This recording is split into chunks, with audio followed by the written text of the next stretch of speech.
college tuition than legals. Well, imagine no more. It's happening in nearly 24 states. Yep, illegals get a better deal than legal Americans from other states. I wonder how legal college kids feel about that. That's kind of ridiculous that they don't have to pay as much as I do when, like, my parents, like, work hard and all that, you know? Yeah, that's ridiculous. I don't know, like, I'm actually, like, I'm really surprised. Michelle, our friends at Campus Reform shot that, but how outrageous is it that this is going on?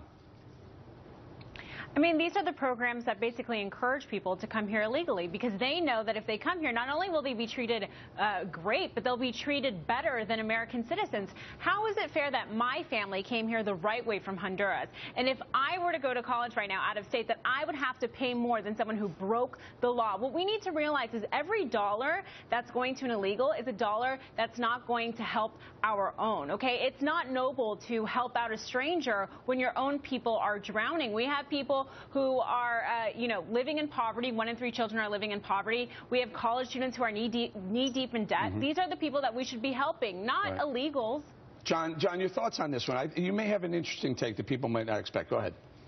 Well, Eric, I mean, I think, unfortunately, once again, we're using this issue as a red herring against immigration. This has nothing to do with immigration. I mean, the big issue here is in-state tuition versus out-of-state tuition. People who live in-state pay a lower rate. People who live out-of-state pay a higher rate. Legal, illegal, makes no difference. And the truth is that my only problem with that, John, my friend, is that these guys aren't out-of-state. They're out of country. And I have a real problem when out-of-country people... living in this... Look, I'm about to send my son to college. They're living in the state, just like any other in-state residents. And if you want to make them legal, make them legal.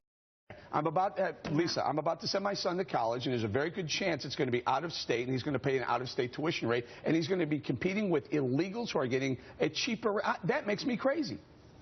Well, and it should, Eric. And you continue to ask the question, who is looking out for the taxpayer?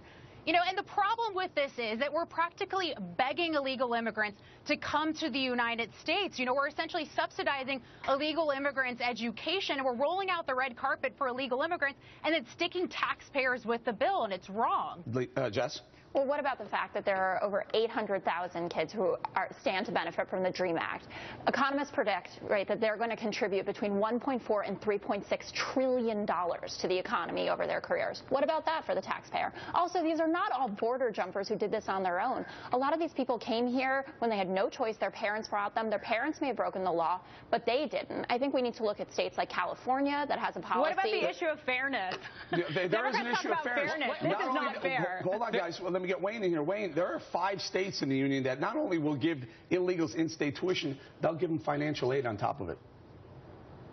Well, Eric, this is a state issue in that sense, and they should change it. That's all. It's as simple as that. The law should be changed. When you started, and you've heard me say this a million times, when you start a sentence with the word illegal, you got nowhere to go. An illegal is illegal. Now, you either legalize it and make it, and we have some sort of integrated, policy for immigrants, or we don't. Now, that's up to the legislatures in the various states and up to the Congress. And if they don't want to fix it, they don't want to fix it. I guess the people don't want to fix it. It's crazy. Right, and the big differential here is not even legal or legal. It's residency or non-residency in a particular state. And Eric, what you call illegals are residents. They're renting homes. But these states are also breaking national laws. How can they be residents, John? I understand they're living in the state, but they're not even legally here. You can't precede it with illegal. Go ahead. They're illegally here. Illegal. Simple. Illegal. You get it? Just keep That's the word. You used it yourself. Call it undocumented. Just keep saying illegal as if it means something. Well, what you want to make me feel better is that I wasn't competing. My son wasn't going to pay. At sometimes, Michelle, $80,000 more a legal out-of-state resident is going to pay than an illegal who's, I don't know, just hanging out there. And look, the average American graduates college right now with $30,000 in student debt. This has a tremendous effect on our economy. And they're taking out this debt because college is really expensive, and it's very expensive for them compared to an illegal alien. And like I said, it's unfair to the people who came here legally, okay, who went the right way and did everything, stood in line, and now they have to pay more than the people who broke the law, who broke American laws. So Jess, they have to now pay. we have people people who came here legally, who went through the immigration system legally, who are behind the illegals. We also have American citizens who are behind the illegals at a disadvantage, a financial disadvantage to the illegals. It's a totally imperfect system. That's why we need immigration reform. But I would agree with Jonathan that we're really talking about an in-state, out-of-state issue, but also an education issue more generally. And these people are going to be more productive contributors to our economy if we educate them. College graduates earn 60% more than high school graduates. They contribute over 80% you're more making in a case for taxes. an open immigration system.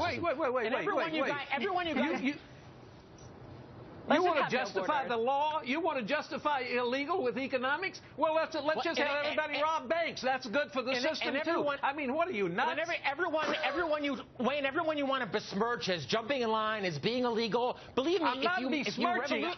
The law is the law. The law is the law. It's wrong for illegal immigrants to get preferential treatment to United States Americans. Whoa. Okay, Jonathan, finish the thought. Well, they would come in. There was a system that would accept them. You think people want to jump over and commit crimes? They want to come legally. They want to participate in the American dream. But I think it's pretty just disingenuous to say come legally and then make a system that is literally impossible for them to do just that. All right, we're going to wrap it up right there. Very, very heated debate. Great stuff, guys. All right, coming up, forget the minimum.